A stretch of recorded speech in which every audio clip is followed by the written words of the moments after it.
नमस्कार दोस्तों। आजकल किसी के पास भी टाइम नहीं है। लोग अपने सपनों को बहुत जल्दी पाना चाहते हैं, बहुत जल्दी करोड़पति बनना चाहते हैं, शॉर्टकट से ही सब कुछ सीखना चाहते हैं। लेकिन एक बार अपने आप से पूछो कि अगर आपके सपने इतने बड़े हैं तो क्या आपके इन बड़े सपनों के लिए आपका ज्ञान बड़ा होना जरूरी नहीं है? क्या आपके मोटिवेशन का आधार बहुत स्ट्रांग नहीं होना चाहिए? आपने बहुत बार देखा होगा कि जब तक आप कोई मोटिवेशनल वीडियो देखते हो तब तक आप में जोश रहता है, लेकिन जैसे ही काम करना या पढ़ाई करना शुरू करते हो जोश पता नहीं कहाँ गायब हो जाता है। यह वीडियो थोड़ा लंबा है, लेकिन अगर आपने इसमें बताया गया रहस्य जान लिया तो ना तो आपको किसी और मोटिवेशनल वीडियो, किसी ज्ञान की जरूरत पड़ेगी और ना ही ऐसा कोई लक्ष्य होगा जो आज के बाद आप अपनी लाइफ में प्राप्त नहीं कर सको। लेकिन यह कैसे पॉसिबल होगा? इसके लिए आपको शांति से बैठकर आंखें बंद करके इस वीडियो की पूरी बातों को जब तक समझ में ना आ जाए तब तक बार बार सुनकर अपनी थॉट्स में बैठा लेना चाहिए। और अगर आप इस वीडियो को बीच में छोड़कर जाना चाहते हो तो कृपा करके आप इसको अभी स्किप कर दें, क्योंकि अधूरा ज्ञान बिना ज्ञान से भी ज्यादा खतरनाक होता है। और खुद भगवान श्री कृष्ण ने गीता में कहा है कि कभी भी उस इंसान को सीक्रेट ज्ञान जबरदस्ती नहीं देना चाहिए जो उसको लेना नहीं चाहता। तो दोस्तों, एक सवाल का जवाब दीजिए। इस पृथ्वी के सबसे पहले, और इस पृथ्वी के ही नहीं बल्कि पूरे ब्रह्मांड के पास्ट, प्रेजेंट और फ्यूचर के सबसे महान मोटिवेशनल स्पीकर का नाम क्या है? जी हाँ, बांसुरी बजाने वाले भगवान कृष्ण, जिन्होंने आज की तारीख से ना जाने कितने युगों पहले महाभारत के युद्ध के मैदान में एक ऐसा ज्ञान दिया था जो आज 21वीं सदी की दुनिया पर, आज के लोगों की लाइफस्टाइल पर भी बहुत सही बैठता है। और यही जान करके बड़े बड़े लोग और रिसर्च करने वाले हैरान हो जाते हैं कि ऐसा कैसे हो सकता है। उस महाभारत के युद्ध के मैदान में दिए गए ज्ञान को पढ़कर Albert Einstein, Mahatma Gandhi, Swami Vivekananda, Annie Besant, Sunita Williams जैसे और न जाने कितने लोगों ने भी अपना जीवन बदल लिया। अगर आप यह सोचेंगे कि भागवत गीता में सिर्फ यह लिखा है कि भगवान की पूजा कैसे करते हैं, तो आप गलत हैं, क्योंकि भागवत गीता सिर्फ एक किताब या धार्मिक ग्रंथ नहीं है, बल्कि इसमें वो नॉलेज है जो इस पृथ्वी पर जितने भी लोग जन्म लेकर आते हैं उनको यह सिखाता है कि इस दुनिया में सपने पूरे कैसे किए जाते हैं, पर्सनैलिटी कैसे बनाते हैं, पॉजिटिव एनर्जी कहाँ से लाते हैं, खुशी क्या होती है, कितनी भी बड़ी प्रॉब्लम का सॉल्यूशन कैसे ढूंढते हैं, डिसीजन कैसे लिया जाता है, किसी भी ब्रेकअप के सदमे से बाहर कैसे निकलते हैं, इमोशनली स्टेबल कैसे होते हैं, किसी भी बिजनेस को सक्सेसफुल कैसे बनाते हैं, मेहनत कैसे की जाती है, हम क्या है और कौन है, जिंदगी जीने का सही तरीका क्या है, मरने के बाद हमारे साथ क्या होता है, यह ब्रह्मांड कैसे बना, क्या भगवान है और अगर है तो कहाँ है, क्या आप भी पुनर्जन्म लेंगे, ये लाइफ रियल है या एक इल्यूजन या एक सपना? दोस्तों, इस भागवत गीता के ज्ञान ने ही एक दुखी और हारे हुए, धनुष नीचे गिरा देने वाले अर्जुन को महाभारत के महान युद्ध का सर्वश्रेष्ठ योद्धा और विजेता बना दिया। अगर आप भी अपनी जिंदगी में किसी मकसद को लेकर आगे बढ़ रहे हो तो मेरा यकीन मानो कि आप भी अपनी जिंदगी की समस्याओं के जंग के मैदान में अर्जुन हो। और इसलिए उस गीता ज्ञान को जानना आपकी चॉइस नहीं बल्कि आपका अधिकार है। इस गीता ज्ञान को समझकर आपको एक बात का जरूर एहसास होगा कि यह असली नॉलेज में पहले हासिल क्यों नहीं कर पाया। तो ऐसा क्या है आखिर भागवत गीता में और इसका मतलब क्या है? भागवत गीता का मतलब है भागवत और गीता का मतलब है गीत, यानी कि ऐसा गीत जो भगवान ने खुद अपने मुंह से गाया हो। भागवत गीता संस्कृत में लिखी गई है, लेकिन इसका ट्रांसलेशन आपको बहुत जगह पर हिंदी, इंग्लिश और अलग अलग भाषाओं में मिल जाएगा।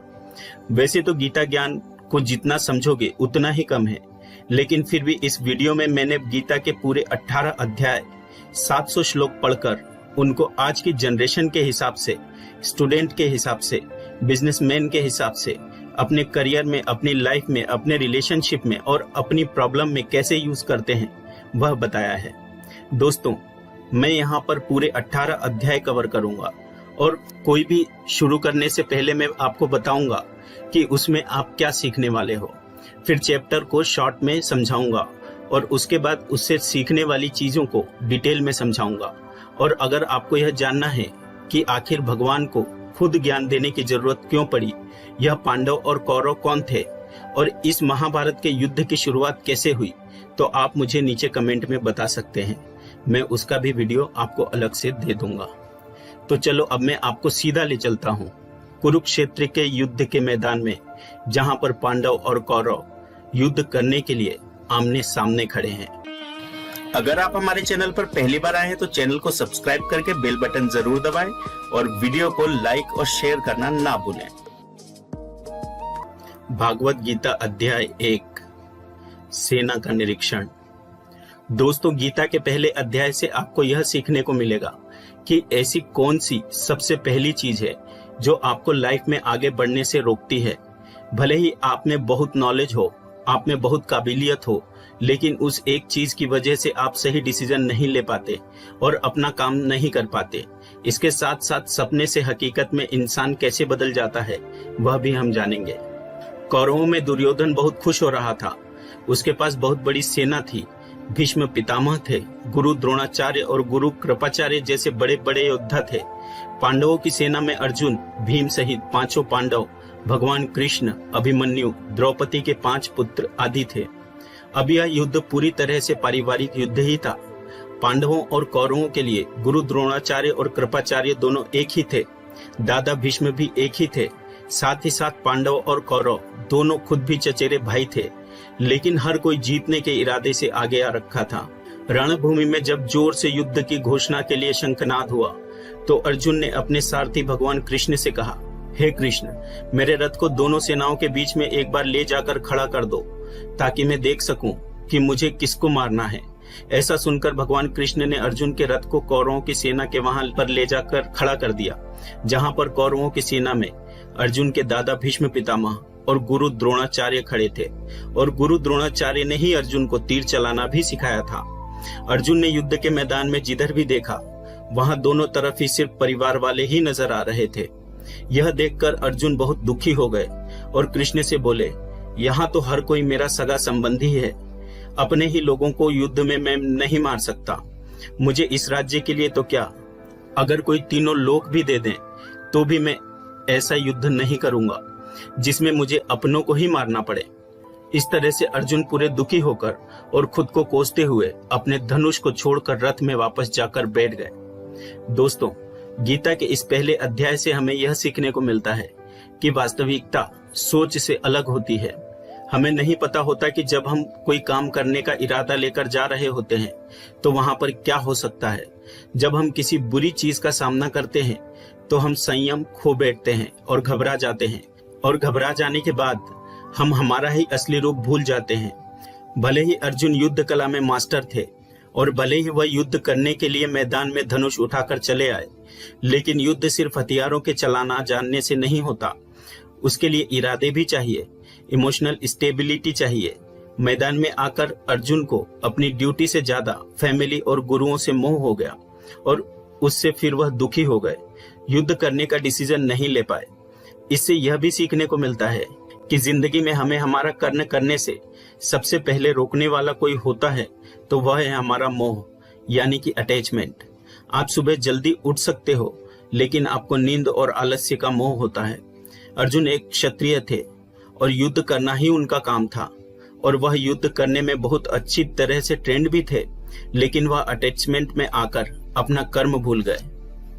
इसलिए अगर लाइफ में आपको चुनौतियों से लड़ना है तो आपको अपने अटैचमेंट को सेक्रीफाई करना आना चाहिए। दोस्तों, आप इस तरह से भी समझ सकते हो, मान लो आप किसी से बहुत प्रेम करते हो, लेकिन वह मनुष्य आपकी प्रेम की कदर नहीं करते। ऐसे में आपको उसका प्रेम पाने का मोह नहीं होना चाहिए, क्योंकि अटैचमेंट किसी भी तरह का हो, जब तक वह है आप अपनी लाइफ के अर्जुन नहीं बन पाओगे। भागवत गीता अध्याय 2, गीता का सार। दोस्तों, गीता के दूसरे अध्याय में हमें इमोशनल स्टेबिलिटी, आत्मा, मृत्यु, पुनर्जन्म, डिसीजन मेकिंग के बारे में सीखने को मिलता है, और गुस्से का सबसे बड़ा रीजन और उसका सोल्यूशन क्या है, कैसे आप किसी भी कंडीशन में खुश रह सकते हो और मेहनत कैसे करते हैं, यह भी आपको सीखने को मिलेगा। जब अर्जुन ने युद्ध करने से मना कर दिया तो सारथी श्री कृष्ण ने अर्जुन से कहा कि अर्जुन, ये तुम्हें अचानक क्या हो गया? जिस तरह की कमजोर बातें तुम बोल रहे हो वो तुम जैसे महान योद्धा के मुंह से बिल्कुल अच्छी नहीं लगती। इसलिए अपनी इस मन की कमजोरी को छोड़कर युद्ध के लिए फिर से खड़े हो जाओ। अर्जुन बोले कि मैं किस तरह से अपने गुरुजी द्रोणाचार्य और दादाजी भीष्म पितामह से युद्ध के लिए धनुष चला सकता हूँ, क्योंकि यह तो मेरे लिए हमेशा से ही भगवान की तरह रहे हैं। इस युद्ध को करने से तो अच्छा है मैं भिखारी बन जाऊं, क्योंकि मैं अपनों को ही मारूंगा तो जीत भी मेरी हार ही है। मैं सही और गलत को नहीं समझ पा रहा हूँ, इसलिए मेरा मार्गदर्शन करो कृष्ण। श्री कृष्ण मुस्कुराकर अर्जुन को देखने लगे। भले कोई इंसान उनसे कुछ मांगे और वो दे ही ना, ऐसा कभी हो सकता है क्या? यहीं से शुरू होता है भागवत गीता का वो ज्ञान जो आपको भी अर्जुन बनकर ध्यान से सुनना और समझना चाहिए। श्री कृष्ण बोले कि अर्जुन, ये तुझे अचानक से क्या हो गया? तुझ जैसे इंसान को किसी दूसरे की मृत्यु को लेकर नहीं डरना चाहिए। और वैसे भी तुझे क्या लग रहा है ये लोग तेरे मारने से मर जाएंगे और तू ही इनको मारेगा? इन सब लोगों का और तुम्हारा भी पिछला जन्म भी था और अगला जन्म भी होगा। इसलिए जैसा तुम सोचकर दुखी हो रहे हो वह ज्ञान तुम्हारा अधूरा है। और रही बात इनकी मृत्यु का, तुझे पाप लगने की, तो यह समझ ले इनको मारने वाला तू नहीं बल्कि मैं हूँ। तू तो इनकी मौत का सिर्फ एक कारण है और यह लोग मरने के बाद भी मेरे ही पास आएंगे, क्योंकि यह लोग शरीर नहीं है बल्कि आत्मा है और आत्मा को किसी भी तरह से नष्ट नहीं किया जा सकता। आत्मा तो अगले जन्म के लिए इस शरीर को उसी तरह से छोड़ देती है जिस प्रकार से तुम अपने पुराने कपड़े बदलकर नए पहनते हो। हे अर्जुन, जन्म देने वाला और मारने वाला मैं ही हूँ। और यह बता, क्या तू किसी मरे हुए इंसान को जिंदा कर सकता है? अगर तू मरे हुए को जीवन नहीं दे सकता तो जीवित को भी नहीं मार सकता, क्योंकि जीवन देने वाला भी मैं हूँ और मारने वाला भी मैं हूँ और इनकी मौत मैंने तेरे ही हाथों लिखी है। और अर्जुन, अगर तुझे ऐसा लगता है कि आत्मा भी मरती है तो यह जान ले कि आत्मा जैसे जन्म लेकर मरती है वैसे ही मरने के बाद प्रकृति का चक्र पूरा करने के लिए उसको फिर से जन्म लेना पड़ेगा। इस प्रकार से भी आत्मा नष्ट नहीं हुई। और जब प्रकृति ऐसे ही चलती है तो भला तू इसका जिम्मेदार कैसे हुआ? अर्जुन, जिस क्षत्रिय को जीवन में युद्ध करने का अवसर प्राप्त होता है वो न केवल भाग्यशाली है बल्कि उसका तो धर्म और कर्म ही युद्ध करना है। और अगर तूने यह युद्ध नहीं किया तो इसका मतलब यह होगा कि तूने अपना धर्म और कर्म अच्छी तरह से नहीं निभाया और इसलिए तेरे नाम के साथ कलंक जुड़ जाएगा। और तेरे जैसे अर्जुन के लिए तो कलंक उसकी मौत से भी बड़ा है। जो लोग तुझे बहुत सम्मान दिया करते थे वही लोग तेरी बहुत बुराइयां करेंगे, तेरी वीरता पर सवाल उठाएंगे। इसलिए अर्जुन, तू सुख दुख, हार जीत और फायदे नुकसान को छोड़कर अपने विचारों को स्थिर कर और युद्ध के लिए धनुष उठा, जिससे या तो तू युद्ध में मारा जाकर मेरी ही शरण में आए या फिर विजेता बनकर धरती पर ही सुख भोगेगा। हे अर्जुन, तुमने आज तक जितना भी सीखा है वह मेरे इस ज्ञान के आगे बहुत छोटा है। तुम काम करने से पहले ही उसके परिणाम के बारे में सोच लेते हो, जबकि तुम्हें यह जान लेना चाहिए कि फल देने वाला मैं हूँ और कर्म करने वाले हो तुम। तुम अपना काम करो, मैं अवश्य अपना काम करूंगा। इस बात पर अर्जुन ने श्री कृष्ण से सवाल किया कि आपने मुझे अपने विचारों को स्थिर यानी कि अपने इमोशंस और थॉट्स को कंट्रोल करने को कहा है, तो यह मैं कैसे करूं? इस पर श्री कृष्ण बोले कि जो व्यक्ति अपने मन की सभी इच्छाओं और अपने सभी कर्मों के फल के बारे में सोचना बंद कर देता है वह स्थिर बुद्धि कहलाता है। ऐसे व्यक्ति को ना तो खुद के साथ बुरा होने से दुख होता है और ना ही किसी अच्छे काम में खुशी होती है। जिसके मन से हर प्रकार का डर, भावना और क्रोध नष्ट हो गए हैं, जो शुभ अशुभ के चक्कर से बाहर निकल गया है, जो इस प्रकार से अपनी इच्छाओं को वश में कर लेता है जैसे कोई कछुआ खुद को खुद में ही समेट लेता है, उस मनुष्य की बुद्धि स्थिर हो जाती है। क्योंकि अपनी इच्छाओं के बारे में सोचते रहने से हमें वह इच्छाएं अच्छी लगने लगती है। इच्छाएं अच्छी लगने लगती है तो फिर उन इच्छाओं को पूरा करने का मन करता है। जब उन्हें पूरा करने में कोई रुकावट आती है तो फिर हमें गुस्सा आता है और गुस्सा आने से इंसान पागल हो जाता है और फिर वह अपना कर्म और धर्म भूलकर खुद ही अपनी स्थिति से नीचे गिर जाता है। परंतु अगर कोई अपनी इच्छाओं को वश में करके उनका गुलाम नहीं होता तो उसका अंतर्मन शुद्ध रहता है और उसके दुख का अंत हो जाता है, और जब उसके सब दुख ही समाप्त हो जाते हैं तो उसकी बुद्धि स्थिर हो जाती है।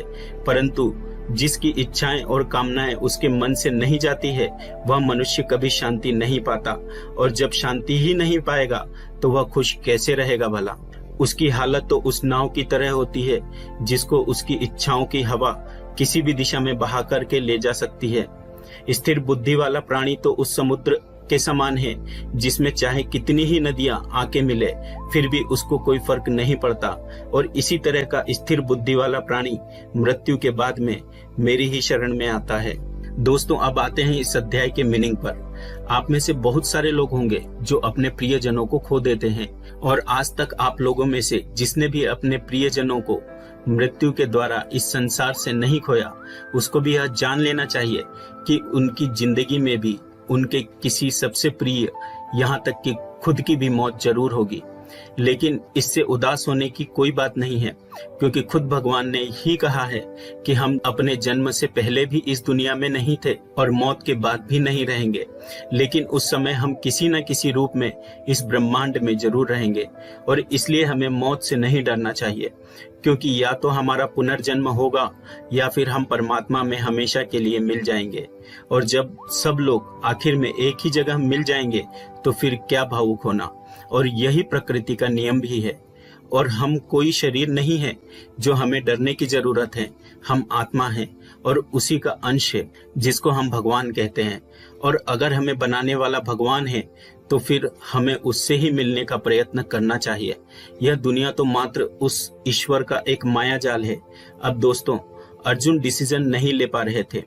जब भी हम कोई डिसीजन लेते हैं तो एक तरफ हमारा अटैचमेंट होता है, दूसरी तरफ वह होता है जो हमें करना चाहिए, और इसी मोह के चक्कर में हम वह नहीं कर पाते जो हमारा रियल काम होता है और जो हमें लाइफ में सफलता के रास्ते पर ले जाता है। उदाहरण के लिए, अगर आपको घर से दूर पढ़ाई करने के लिए या सपने पूरे करने के लिए घर से दूर जाना पड़ रहा है तो आपको अपने परिवार का मोह छोड़ना पड़ेगा। इसी तरह से आपको हर डिसीजन में यह देखना है कि आपकी लाइफ में मोह कौन कौन से है और आपके कर्तव्य के लिए जरूरी क्या है। इसके बाद बात करते हैं हमारी प्रॉब्लम का सबसे बड़ा कारण क्या है और उनका सबसे बड़ा सॉल्यूशन भी क्या है। दोस्तों, हमारे दुखों का सबसे बड़ा कारण है हमारा अपनी इच्छाओं के बारे में सोचना। जब हम अपनी इच्छाओं के बारे में सोचते हैं तो समय बीतने के बाद हम उनको पूरा करने का भी कोशिश करते हैं, और जब वह कोशिशें नाकाम हो जाती है तो हमारे अंदर गुस्सा पैदा हो जाता है। और गुस्सा ऐसी चीज है जिसको अगर किसी ने शरीर छोड़ने के पहले नहीं छोड़ा तो कभी आप अपने जीवन में जीते जी खुश नहीं रह पाओगे। आप हमेशा अपने आप को समस्याओं से घिरा हुआ ही पाओगे, क्योंकि दुनिया तो सिर्फ आपका ही रिफ्लेक्शन है। अब आप यह भी बोलोगे कि अगर जिंदगी में कोई इच्छा ही नहीं रखेंगे तो सक्सेस कैसे हासिल होगी, नाम कैसे कमाएंगे। तो दोस्तों, इसके बारे में भगवान कृष्ण ने कहा है कि सबसे पहले आप अपने कर्म को पहचानिए, यानी कि आपके लिए ऐसा क्या करना जरूरी है जो आपको अपना लक्ष्य प्राप्त करवाएगा, और उसके बाद सफल होने की उम्मीद या असफल होने का मन में डर पैदा किए बिना अपने काम को ऐसे करें जैसे वह काम आप नहीं बल्कि खुद भगवान कर रहे हैं। और इस तरह से आपकी हिम्मत कभी नहीं टूटेगी, क्योंकि आपको यह लगेगा ही नहीं कि आप मेहनत कर रहे हो।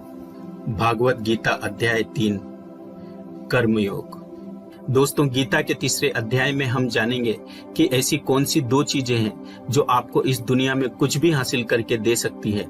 इसमें यह भी जानेंगे कि हम क्या है और हमारे अपने मन को अपने काबू में करके अपनी सभी गंदी आदतों को कैसे छोड़ें और अपनी मनचाही मंजिल कैसे प्राप्त करें। अर्जुन बोले, हे कृष्ण, आपकी बातें सुनकर ऐसा लग रहा है कि जैसे ज्ञान कर्म से ज्यादा सही है, लेकिन आप तो मुझे सन्यासी बनने की जगह युद्ध करने के लिए बोल रहे हो। तो आप यह बताइए कि मैं ज्ञान का रास्ता अपनाकर सन्यासी बनूं या कर्म का रास्ता अपनाकर युद्ध लड़ूं। सुनकर कृष्ण बोले, इस संसार में मैंने खुद ने ही 2 तरह के योग बनाए हैं। योग मतलब ऐसा रास्ता जिससे हम अपना जीवन सफल बनाते हैं। उनमें से एक है ज्ञान योग और दूसरा है कर्म योग। और अर्जुन, तुम एक मनुष्य हो, तुम चाह करके भी अपने शरीर के कर्मों को पूरी तरह से नहीं छोड़ सकते। उदाहरण के लिए, तुम्हें हर पल सांस तो लेना ही पड़ेगा। अगर पेट है तो खाना तो पड़ेगा ही। और अगर तुम इन सबको किसी भी शक्ति से रोकना भी चाहोगे तो क्या निश्चित है कि तुम अपनी इच्छाओं के बारे में नहीं सोचोगे।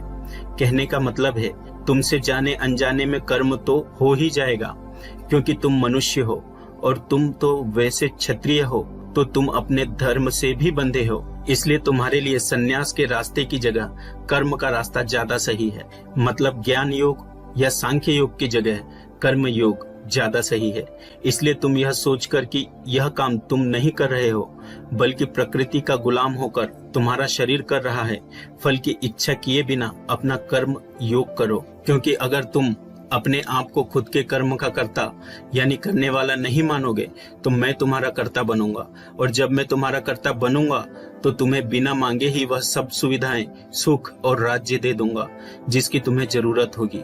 बिना मेहनत किए ही सुख सुविधाओं और राज्य का भोग किया तो तुम एक चोर कहलाओगे और तुम कभी परमात्मा यानी कि मुझसे नहीं मिल पाओगे। जिस तरह से महान लोग खाने के लिए नहीं बल्कि जीने के लिए खाते हैं, उसी तरह से तुम भी परिणाम के लिए नहीं बल्कि कल्याण के लिए युद्ध करो। हे अर्जुन, तुम मनुष्यों में सबसे बड़े हो, इसलिए जैसा तुम करोगे ठीक वैसा ही तुम्हारी संतान या आने वाली दुनिया करेगी। अर्जुन, अब तू मुझको ही देख ले, मैं तो भगवान हूँ। मुझे भला किसी काम को करने की क्या जरूरत है, पर मैं इसलिए अपना कर्म करता हूँ क्योंकि मनुष्य की आत्मा मेरा ही छोटा सा अंश है। जैसा मैं करूंगा वैसा ही फिर मनुष्य करेगा, और इस तरह से तो पूरी सृष्टि ही नष्ट हो जाएगी।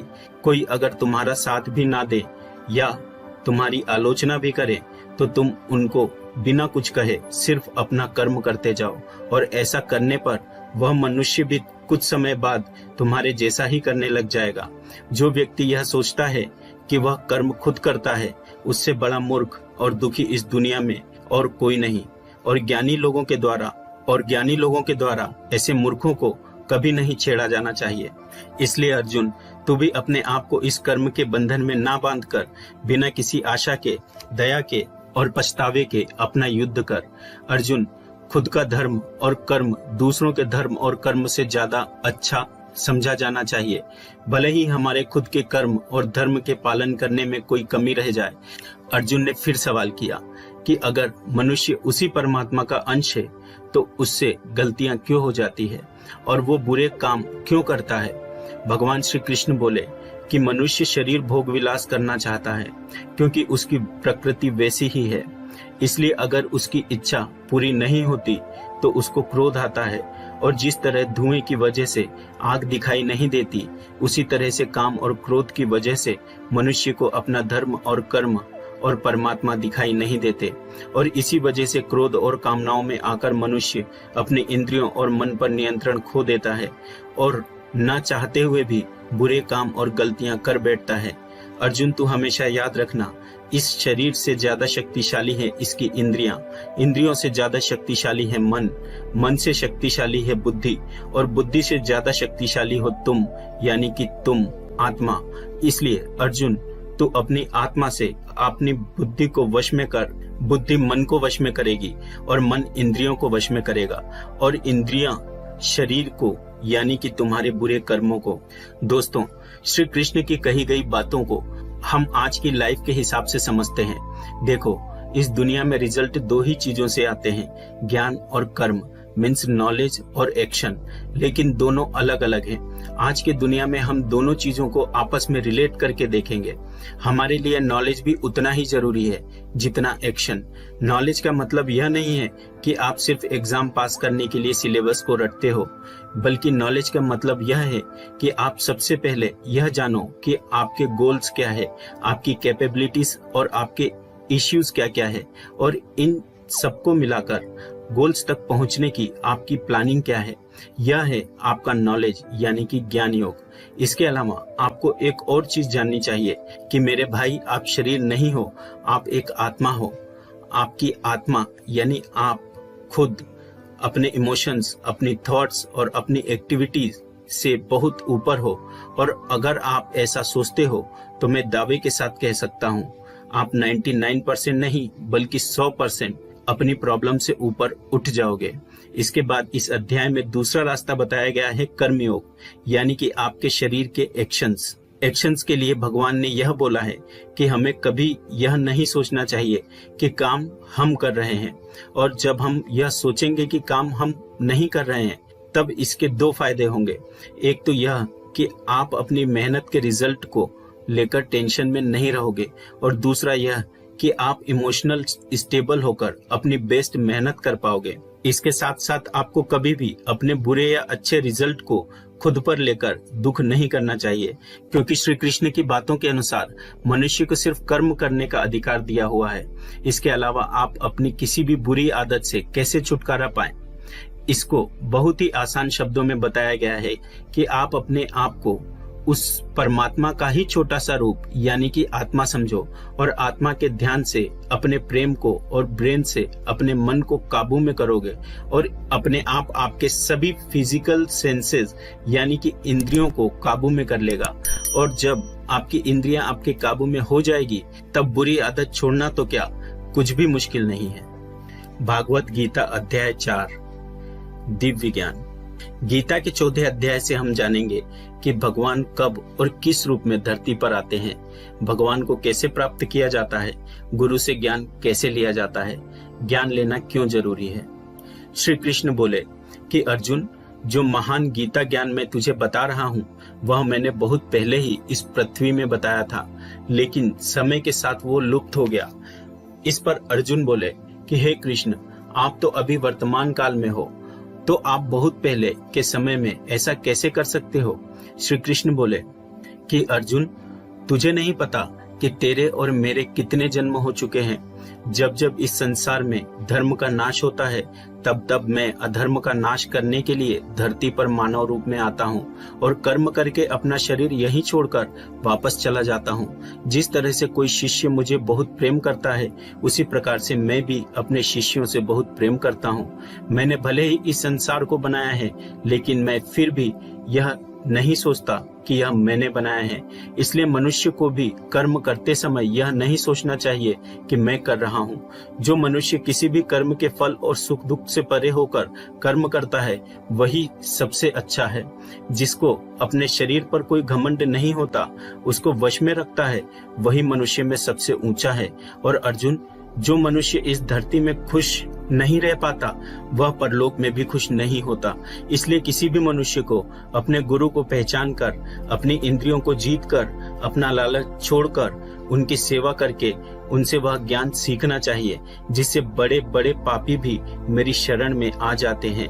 जिस तरह से आग सूखी लकड़ियों को जला देती है, उसी तरह से गुरु से सीखा हुआ ज्ञान भी हर अज्ञान को मिटा देता है।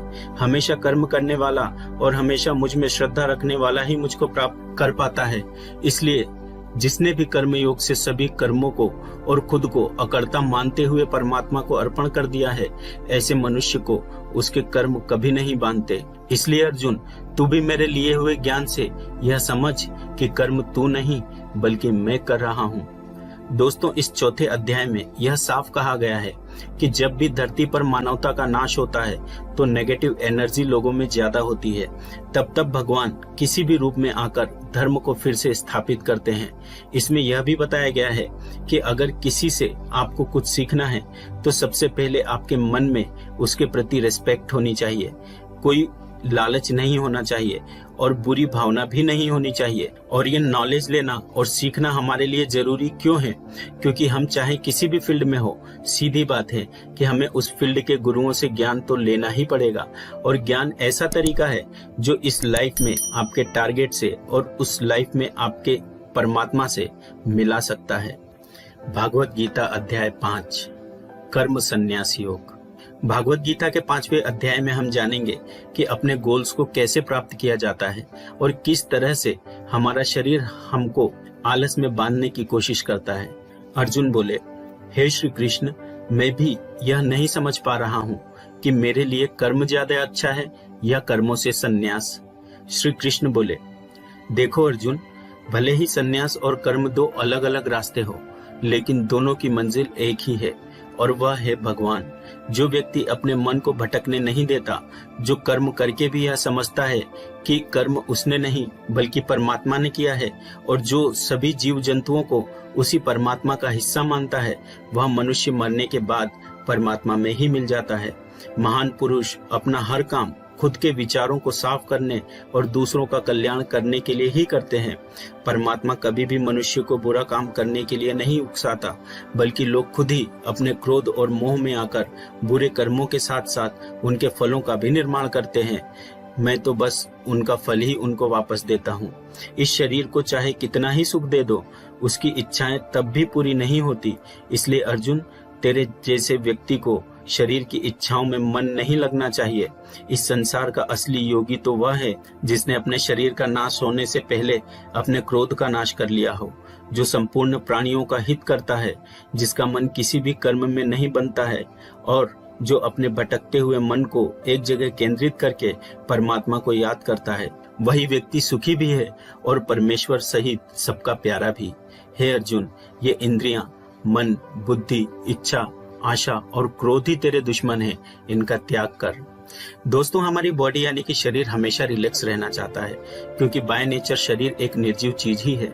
अगर उसमें आत्मा ना हो तो, लेकिन हम यह सोच लेते हैं कि मैं तो शरीर हूँ, यह मेरी आंखें हैं, यह मेरे हाथ है, और अब मेरा शरीर मुझे सोने के लिए बोल रहा है। तो इसका मतलब यह है कि आपका शरीर आपकी बुद्धि पर भारी पड़ चुका है। इसलिए आपको यह समझना होगा कि आप आत्मा हो, और इस शरीर को आप अपनी बुद्धि से जिस तरह चलाना चाहोगे वह वैसा ही चलेगा। दोस्तों, जो रास्ते भागवत गीता में बताए जा रहे हैं वह मनुष्य को परमात्मा से मिला देते हैं, और अगर आप इन सब बातों को अपनी लाइफ में उतारोगे तो आप अपने सपनों को तो आसानी से हासिल कर ही लोगे। जैसा कि कहा गया है कि भगवान की प्राप्ति के लिए मन को वश में करना बहुत जरूरी है, ठीक उसी प्रकार से आपको अपनी लाइफ में भी मंजिल हासिल करने के लिए मन को वश में करना बहुत जरूरी है। भागवत गीता अध्याय 6, ध्यान योग। भागवत गीता के 6वें अध्याय में हम जानेंगे कि एक योगी क्या होता है और योगी कैसे बनते हैं। यानी कि आज की लाइफ में बोले तो वह इंसान जो अपनी लाइफ में कुछ बड़ा करना चाहता है। इसके साथ ही हम यह भी जानेंगे कि क्या होगा अगर अपने जीवन में बहुत मेहनत की, लेकिन फिर भी आपकी डेथ होने से पहले आपका सपना पूरा नहीं हुआ। श्री कृष्ण बोले, केवल अपने सांसारिक कर्मों को त्यागने वाला ही योगी नहीं होता, बल्कि जो व्यक्ति करने योग्य सब काम को करता हुआ उनके फल का लालच नहीं करता, वही असली योगी कहलाता है। जो व्यक्ति अपने मन को जीत लेता है तो उसके लिए संसार में और कुछ भी जीतना जरूरी नहीं होता, और जिसका मन इधर उधर भटकता रहता है उसके लिए इस संसार में कुछ भी पाना आसान नहीं होता, क्योंकि हमारा गुलाम मन हमारा मित्र होता है, और अगर हम उसके गुलाम बन जाते हैं तो वह हमारा सबसे बड़ा शत्रु बन जाता है। जो व्यक्ति अपने मन की और संसार के किसी भी विचार, वासना या वस्तु से मोहित नहीं होता, और जो मित्र, दुश्मन, महात्मा, पापी, जीव जंतु आदि के प्रति समान भाव, दया रखता है, वही योगी की असली निशानी होती है।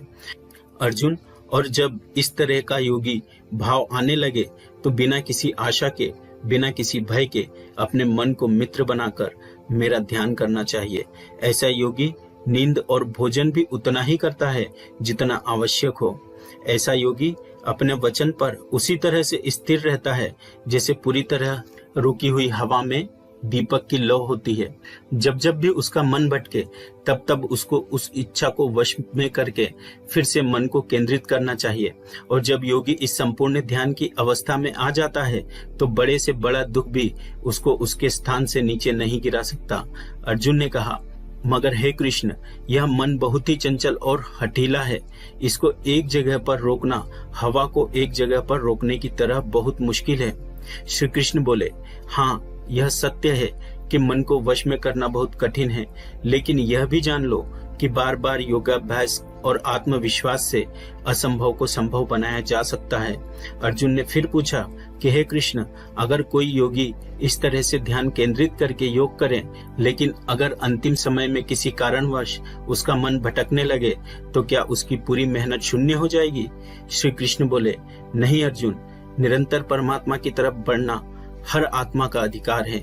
अगर किसी कारणवश वह योगी आत्मा योग की राह से विचलित भी हो जाती है तो भी उसको योग भ्रष्ट पुण्य पुरुषों के लोक में कई वर्ष सुख और आनंद मिल जाता है और वहां पर वह ध्यान भ्रष्ट योगी भी सुख में समय बिताकर फिर से किसी पुण्यात्मा के परिवार में जन्म ले लेता है और इस तरह से उस आत्मा की यात्रा वहीं से शुरू हो जाती है जहां पर उसने पिछले जन्म में समाप्त की थी। इस प्रकार से उसे एक नया रूप, नया जीवन परमात्मा से मिलने के प्रयत्न के लिए फिर से मिल जाता है। अर्थात उसका पिछले जीवन में किया गया योग बेकार नहीं जाता, लेकिन लगातार प्रयत्न करने वाला योगी इसी जन्म में अपने जीवन चक्र से मुक्त होकर परमात्मा में विलीन हो जाता है। एक योगी तपस्वी और विद्वानों से भी श्रेष्ठ है, इसलिए अर्जुन तू भी योगी बन, क्योंकि जो योगियों में भी परम होता है वही मेरा भी परम प्रिय होता है। दोस्तों, हर वह इंसान जिसकी आंखों में कुछ बड़ा करने का सपना है उसको अर्जुन की तरह ही एक योगी बनना चाहिए। योगी वो इंसान है जो पूरी तरह से इमोशनली बैलेंस्ड, न्यूट्रल है, जो दूसरों की बातें माइंड नहीं करता और हमेशा अपने टारगेट को पूरा करने के लिए मेहनत करता है। लेकिन दोस्तों, जिंदगी का किसको पता, भगवान न करे कि ऐसा हो, कोई इंसान उसके सपने पूरे होने से पहले ही मर जाए तो उसकी तो मेहनत किसी काम की न रही और सपने सपने ही रह गए। पर एक बहुत ही सीक्रेट बात इस अध्याय में भगवान ने यह बताई है कि अगर आप मेहनत कर रहे हो और आपने बहुत एक्सपीरियंस गेन कर लिया है, बहुत नॉलेज हासिल कर लिया है, लेकिन फिर भी आपको मंजिल नहीं मिली और किसी रीजन की वजह से, परमात्मा न करे कि ऐसा हो, पर आपकी डेथ हो जाए या सपने के लिए मेहनत करते करते बूढ़े होकर मर जाए, तो इस केस में चाहे आपको जीते जी फल मिले या ना मिले, मरने के बाद में आपको स्वर्ग में अपने कर्मों के अनुसार पूरा सुख मिलेगा। और जब आपके अच्छे कर्मों का बैलेंस खत्म हो जाएगा तो आप फिर से धरती पर जन्म लेकर आओगे और बाय नेचर आप ऐसे माहौल या घर में जन्म लोगे जिसमें आपको पिछले जन्म के ज्ञान वाला लेवल नेचुरल ही मिल जाएगा और आपको उसके आगे की मेहनत करने के लिए फिर से एक पूरी नई जिंदगी मिल जाएगी। ऐसा मैं नहीं, स्वयं श्री कृष्ण ने योगी के बारे में बताते हुए इस गीता के 6वें अध्याय के श्लोक नंबर 37 से लेकर श्लोक नंबर 45 तक यही बात कही है और यह भी कहा है कि यह उनके लिए एप्लीकेबल है जो सच में बहुत बहुत मेहनत करते हैं। भागवत गीता अध्याय 7, भगवान का ज्ञान। भागवत गीता के 7वें अध्याय में बताया गया है कि ईश्वर किस तरह से इस संसार को चलाते हैं। ईश्वर को कौन से भक्त बहुत अच्छे लगते हैं, इंसान भगवान को क्यों नहीं जान पाता है। भगवान कृष्ण बोलते हैं कि हे अर्जुन, अब मैं तुझे वो बातें बताने वाला हूँ जिनको जानकर तुझे इस संसार में दूसरा कोई सा भी ज्ञान जानने की जरूरत नहीं पड़ेगी। हजारों लोगों में से कोई एक मुझे प्राप्त करने की कोशिश करता है और ऐसे हजारों कोशिश करने वालों में से कोई एक ही मुझे बहुत समर्पण के साथ प्रेम करता है। मेरे 2 रूप है, एक जड़ रूप यानी कि जिसमें पृथ्वी, अग्नि, जल, वायु और आकाश के साथ साथ मन, बुद्धि और अहंकार हैं। वहीं दूसरा चेतन रूप जिसमें इस सृष्टि का चक्र है। समय को भी मैं ही चलाता हूँ। जल, सूरज, चंद्रमा, ओंकार में मैं ही हूँ। पृथ्वी की सभी पवित्र गंध, अग्नि और बुद्धिजीवियों का तेज, तपस्वियों का तप, धर्मों का पवित्र कर्म, बलवानों का बल और अलग अलग समय कालों का बीज भी मैं ही हूँ। इस संसार के लोग सांसारिक गुणों के गुलाम हैं, इसलिए मुझे नहीं जान पाते और वास्तव में तो यह सांसारिक गुण भी मेरी ही माया है। मगर जो मनुष्य इस मेरे ही माया जाल को तोड़ देता है वह मेरा हो जाता है। माया जाल में फंसे हुए मूर्ख लोग मेरी शरण में नहीं आ पाते। कोई भी भक्त 4 तरह से मेरी पूजा करता है, कोई प्राप्ति चाहने वाला, कोई दुख के संकट में याद करने वाला, मुझे जानने की इच्छा रखने वाला या फिर मुझे पहले से ही जानने वाला। लेकिन इनमें से मुझे अत्यंत प्रेम करने वाला ज्ञानी बहुत पसंद है। यह चारों ही तरह के भक्त दयावान होते हैं, लेकिन ज्ञानी पुरुष तो मानो जैसे मेरा ही रूप हो। और ज्ञानियों में भी जो व्यक्ति मुझे बहुत सारे जन्मों से मानता आया है वह मृत्यु के पश्चात मुझ में ही समा जाता है। जो लोग किसी इच्छा पूर्ति के लिए अगर किसी देवता की भक्ति करते हैं तो मैं उन भक्तों की आस्था उन्हीं देवताओं में स्थिर कर देता हूँ और वह भक्त उन्हीं देवताओं को प्राप्त हो जाते हैं। लेकिन यह फल ज्यादा समय तक नहीं चलता और अगर कोई भक्त अगर किसी भी प्रकार से मेरी ही पूजा करता है तो उसे मैं अपना ही बना लेता हूँ। जो मूर्ख मुझे जन्म लेने और मरने वाला मानते हैं वह मुझे प्राप्त नहीं कर पाते। मैं भूतकाल, वर्तमान और भविष्य को पूरा जानता हूँ, जबकि श्रद्धा रहित लोग मुझे भी नहीं जान पाते। जो भक्त इस सांसारिक मोह और माया को छोड़कर श्रेष्ठ कर्मों का आचरण करके मेरी भक्ति करते हैं वह इस मृत्यु से मुक्त होकर मुझ में ही समा जाते हैं। तो दोस्तों, आज के समय के हिसाब से इस अध्याय का मतलब आप इस तरह से निकाल सकते हैं। जब आप अपनी लाइफ में कोई टारगेट सेट करते हो तो आप टाइम बीतने के बाद टारगेट को भूलने लगते हो, क्योंकि डिस्ट्रैक्शन बहुत सारे होते हैं। जैसा श्री कृष्ण ने बताया कि माया जाल में फंसा हुआ व्यक्ति भगवान को भूल जाता है, ठीक वैसे ही कई बार बहुत मेहनत करने वाला व्यक्ति भी राह से भटक जाता है और सोचने लगता है कि यह टारगेट वारगेट सब बेकार है, लाइफ के मजे लो, कल का क्या पता रहूं या नहीं रहूं। और इस तरह के लोगों को गीता में मूर्ख कहा गया है, जो इतना भी नहीं जानते कि ये डिस्ट्रैक्शन तो खुद मेहनत करने वालों को आजमाते हैं कि यह इंसान उसमें उलझ के रह जाएगा या इसको पार कर जाएगा। और इस तरह से लगातार बिना भटके जो हार्ड वर्क करता है उसी को सक्सेस मिलती है। भागवत गीता अध्याय 8, भगवान की प्राप्ति। भागवत गीता के 8वें अध्याय में आप जानेंगे कि भगवान क्या है और उनको कैसे प्राप्त किया जा सकता है, देवता कौन है, यह संसार कैसे चलता है और क्यों हमें आज से ही हार्ड वर्क में लगना चाहिए। अर्जुन बोले, हे कृष्ण, ये परम ब्रह्मा क्या है, आध्यात्म क्या है, कर्म क्या है, यह संसार क्या है और यह देवता कौन है, इस संसार का फैसला कौन करता है और कोई योगी आपको कैसे पहचानता है। श्री कृष्ण बोले, ब्रह्म परम अक्षर है, आध्यात्म जीवों का स्वरूप है, कर्म भूतकाल का एक ऐसा त्याग है जिससे वर्तमान में परिणाम उत्पन्न होते हैं। हमेशा उत्पन्न और अंत होने वाले का नाम संसार है। जिनको शास्त्रों में परम पुरुष बताया गया है वही देवता है। इस संसार का फैसला करने वाला मैं ही हूँ। और जो भी मनुष्य अपने अंत काल में जिस भाव को याद करता हुआ और अपने ध्यान को भ्रकुटी में केंद्रित करते हुए शरीर छोड़ता है तो वह उसी भाव को प्राप्त होता है। इसलिए मेरा स्मरण करने वाले सदैव मेरे ही पास आते हैं। इसलिए अर्जुन, तू भी मुझ में ही ध्यान रख के युद्ध कर, जिससे कि तू मुझे ही प्राप्त होगा। जो लोग हमेशा मुझे याद करते हैं वह बहुत आसानी से मेरे पास आ जाते हैं, और जो मेरे पास आ जाता है उसके दुख और मृत्यु चक्र समाप्त हो जाते हैं। ब्रह्मा का एक दिन 1000 युगों का होता है और एक रात भी 1000 युगों की होती है। ब्रह्मा के दिन की सुबह में ही संपूर्ण संसार का निर्माण होता है और रात के आरंभ में ही वह संसार फिर से ब्रह्मा में समा जाता है और हर दिन ऐसा ही चक्र चलता रहता है। लेकिन जो मेरे भक्त होते हैं वह जल्दी ही इस चक्र से मुक्त हो जाते हैं।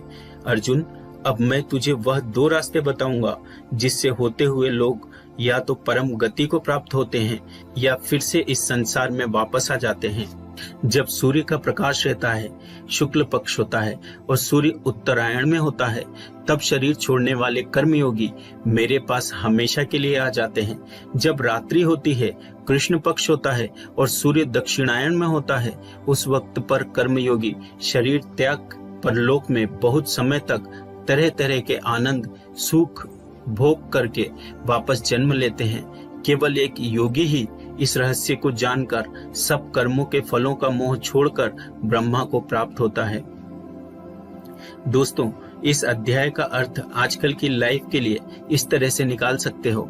कोई भी वह मंजिल जिस पर आप हमेशा के लिए अपना नाम दुनिया के सामने लिखना चाहते हो, उसके लिए आपको बहुत हार्ड वर्क करना पड़ेगा, क्योंकि जैसा कि श्री कृष्ण ने बताया कि यह संसार का चक्र बहुत बड़ा है और लोग आते रहते हैं और लोग जाते रहते हैं। लेकिन जिन लोगों को अपनी लाइफ में कुछ ऐसा करना है जिसकी वजह से उनका नाम हमेशा के लिए दुनिया में हो जाए, उन लोगों को ज्ञान योगी और कर्म योगी बनना पड़ेगा। ब्रह्मा का जो एक दिन है उसका मतलब है कि यह यूनिवर्स बहुत पहले से है और बहुत आगे तक चलेगा, और इंसान की लाइफ उस यूनिवर्स के सामने बहुत बहुत छोटी है। इसलिए ऐसा ना हो कि आप लाइफ में सिर्फ सपने संजो कर बैठ जाओ और ब्रह्मा जी की शाम हो जाए। भागवत गीता अध्याय 9। अत्यंत गुप्त ज्ञान। भागवत गीता के 90वें अध्याय में हम जानेंगे कि जब हम अलग अलग देवताओं की पूजा करते हैं तो उससे क्या होता है। इसी को हम प्रैक्टिकल लाइफ में लाकर भी जानेंगे। श्री कृष्ण बोले कि हे अर्जुन, अब मैं तुझे बहुत ही गुप्त और बड़ा ज्ञान देने वाला हूँ। वह मनुष्य जो मुझ में श्रद्धा नहीं रखते, वह इस संसार में बार बार दुख भोगने के लिए आते रहते हैं और जाते रहते हैं। मैं ही इस संसार को बार बार बनाता हूँ और मिटाता हूँ। मैं ही मनुष्यों को उनके कर्मों के अनुसार फल देता हूँ, पुनर्जन्म देता हूँ। लेकिन मुझे मेरे काम का बिल्कुल भी मोह और अहंकार नहीं है। मैं यह कर्म करते हुए भी इस कर्म के बंधन में नहीं बनता। सब कुछ करके भी मैं नहीं मानता कि मैं कुछ करता हूँ। मेरी माया जाल में फंसने वाले और मुझे नहीं मानने वाले मूर्ख लोग और बेकार की आशा और बेकार काम करने वाले लोग हमेशा इसी संसार में फंसे रह जाते हैं। जो वेदों को पढ़कर स्वर्ग की प्राप्ति के लिए मेरी पूजा करते हैं, वे लोग इंद्र के स्वर्ग का आनंद भी भोगते हैं, लेकिन उनके स्वर्ग के सुख तब तक ही मिलते हैं जब तक उनके मानव जीवन के पुण्य खत्म नहीं हो जाते। और जब उनके पुण्य खत्म हो जाते हैं, उनको वापस इसी पृथ्वी पर जन्म लेने आना पड़ता है। किंतु जो मुझ में मतलब परमेश्वर को ही सब कुछ मानकर अपने कर्म फल को त्याग कर निरंतर प्रेम करते हैं, मैं उनकी न केवल सभी आवश्यकताएं पूरी करता हूँ, बल्कि उन्हें सदा के लिए मेरी शरण में भी ले लेता हूँ। देवताओं को पूजने वाले देवताओं के पास, पितरों को पूजने वाले पितरों के पास, राक्षसों को पूजने वाले राक्षसों के पास और मुझे मानने वाले सदा मेरे पास ही आते हैं। देवताओं, पितरों और भूतों को पूजने वालों का ज्ञान सीमित होता है और उनको फिर से इस मृत्यु लोक में आना पड़ता है। इसलिए अर्जुन, तू भी अगर कुछ खाए, दान करे, तप करे और कर्म करे तो मुझ में ही अर्पण करके करना। इस प्रकार से तू मुझको ही प्राप्त हो जाएगा। मेरे लिए प्रिय और अप्रिय सब बराबर हैं। यहाँ तक कि अगर कोई मनुष्य बहुत ही दुराचारी हो, चाहे स्त्री पुरुष हो, चाहे राजा या भिखारी भी हो, तो वह भी मुझ में आसक्त होकर इस भव सागर से तर जाता है। इसलिए अगर तुम मुझ में समर्पित रहेगा तो मुझे ही प्राप्त करेगा। दोस्तों, जैसा कि श्री कृष्ण ने कहा कि जो जिसकी पूजा करता है, मैं उसको उसी से जोड़ देता हूँ। दोस्तों, इस बात का बहुत गहरा मीनिंग है। हम जिस तरह के इंसान के साथ समय बिताएंगे, टाइम बीतने के बाद में हमारी थॉट्स पर भी उनका असर हो सकता है। इसलिए नेगेटिव थॉट्स वाले लोगों से दूर रहना चाहिए और जो लोग पॉजिटिव रहते हैं, जिनकी जिंदगी में कुछ करने का मकसद है, उनकी रेस्पेक्ट करनी चाहिए। क्योंकि आज भले ही वह कुछ ना हो, लेकिन जैसा भगवान ने कहा कि जैसी भावना वैसा नतीजा, तो उस प्रकार से सही रास्ते पर चलने वाले एक दिन मंजिल तक पहुंच ही जाते हैं। भागवत गीता अध्याय 10, भगवान की महिमा। भागवत गीता के 10वें अध्याय में आप भगवान के द्वारा यह जानेंगे कि क्या भगवान का कोई रूप है, भगवान कहाँ कहाँ किस किस रूप में रहते हैं। वैसे तो आपने बहुत बार सुना है कि भगवान ऐसे हैं, भगवान वैसे हैं, यहाँ हैं, वहाँ हैं, हर जगह हैं, पर इसको हम जरा बारीकी से जानेंगे और मैं आपको यह भी बताऊंगा कि क्या इंसान के लिए भगवान को पूरा जानना संभव है। श्री कृष्ण बोले, अर्जुन, तू मेरा सच्चा मित्र है और मुझसे प्रेम करता है, इसलिए अब मैं तुझे मेरे बारे में बताता हूँ। मेरे जन्म को कोई नहीं जानता, लेकिन जो यह जानता है कि मैं कभी नहीं जन्म लेने वाला और कभी नहीं मरने वाला हूँ, वही सबसे बड़ा ज्ञानी है। ज्ञान और मूर्खता, सत्य और झूठ, सुख और दुख, मन और बुद्धि, रचना और नाश, कीर्ति और अपमान सहित सभी भाव वास्तव में मैं ही तो हूँ। इस संसार में जहाँ जहाँ जिसकी भी पूजा होती है, वह वास्तव में मैं ही हूँ। जो लोग मुझ में मन और प्राण को अर्पण करते हैं, उसके अज्ञान के अंधकार को मैं ही ज्ञान के उजाले से रोशन करता हूँ। इस पर अर्जुन बोले कि हे कृष्ण, आपने अभी तक जो खुद के बारे में बताया है, उन सब बातों को मैंने मान लिया, लेकिन आपकी बातें मेरा और ज्यादा मन मोह रही है। हालांकि आप ही खुद को पूरी तरह से जानते हो, लेकिन फिर भी मैं आपको किस तरह से मानूं, और अपनी शक्तियों और महिलाओं के बारे में भी बताइए। इस पर कृष्ण बोले कि हे अर्जुन, वैसे तो मेरे विस्तार का कोई अंत नहीं है, लेकिन फिर भी मेरी जो भी जानकारी तेरे लिए जानना जरूरी है, उसे मैं तुझे बताऊंगा। अर्जुन, सभी समय मुझसे ही बने हैं। भूत, वर्तमान और भविष्य भी मैं ही हूँ। मैं ही विष्णु, सूर्य और चंद्रमा हूँ। वेदों में समावेद, देवों में इंद्र और इंद्रियों में मन, जीवों में आत्मा, पर्वतों में सुमेर, रुद्रों में शंकर, वसुओं में अग्नि और धन दौलत में कुबेर भी मैं ही हूँ। जल में समुद्र, ग्रहों में बृहस्पति, अड़े रहने वालों में पहाड़, देव ऋषियों में नारद, पेड़ों में पीपल, हाथियों में ऐरावत, मनुष्यों में राजा, गायों में कामधेनु, सर्पों में सर्पराज, नागों में शेषनाग, राजाओं में यमराज, गण राजाओं में गणित, पक्षियों में गरुड़, योद्धाओं में श्री राम, समुद्र में मगरमच्छ, नदियों में गंगा, विद्याओं में ब्रह्म विद्या, विवादों का निर्णय, अक्षरों में ओम, कालों का महाकाल, मंत्रों में गायत्री, महीनों में मार्गशीर्ष, ऋतु में बसंत भी केवल मैं ही हूँ। छलों का जुआ, जीतने वालों की विजय, निश्चय करने वालों का निश्चय और भक्त पुरुषों की भक्ति भी मैं ही हूँ। कृष्ण वंशियों में कृष्ण यानी कि स्वयं मैं, पांडवों में अर्जुन यानी कि तू, मुनियों में वेदव्यास और कवियों में शुक्राचार्य भी मैं ही हूँ। जीतने वालों की रणनीति और रहस्य रखने वालों का मौन भी मैं ही हूँ। हे अर्जुन, इस ब्रह्मांड में जितना भी जाना और अनजाना है वह सब मैं ही हूँ और मेरा कोई अंत नहीं है। इसलिए हे अर्जुन, मुझे पूरा जानना तेरे लिए किसी काम का नहीं है। बस तू इतना जान ले कि यह संसार तो मेरे एक छोटे से अंश मात्र से ही चलता है। दोस्तों, इस चैप्टर में आप जान गए होंगे कि ऐसी कोई जगह नहीं है जहां पर भगवान ना हो और श्री कृष्ण ने यह भी कहा है कि अर्जुन को ना तो ईश्वर को पूरा जानना जरूरी है और ना ही वह पूरा डिटेल में जान पाएंगे। दोस्तों, इसको आप अपनी लाइफ में इस तरह से रिलेट करो कि जैसे भगवान ने कहा कि मैं अनंत हूँ और तू उतना ही जान जितना तेरे लिए जरूरी है। ठीक उसी प्रकार से आपको भी अपनी लाइफ में उन चीजों में अपनी एनर्जी और टाइम वेस्ट नहीं करना चाहिए जिनको जानना आपके लिए जरूरी नहीं होता।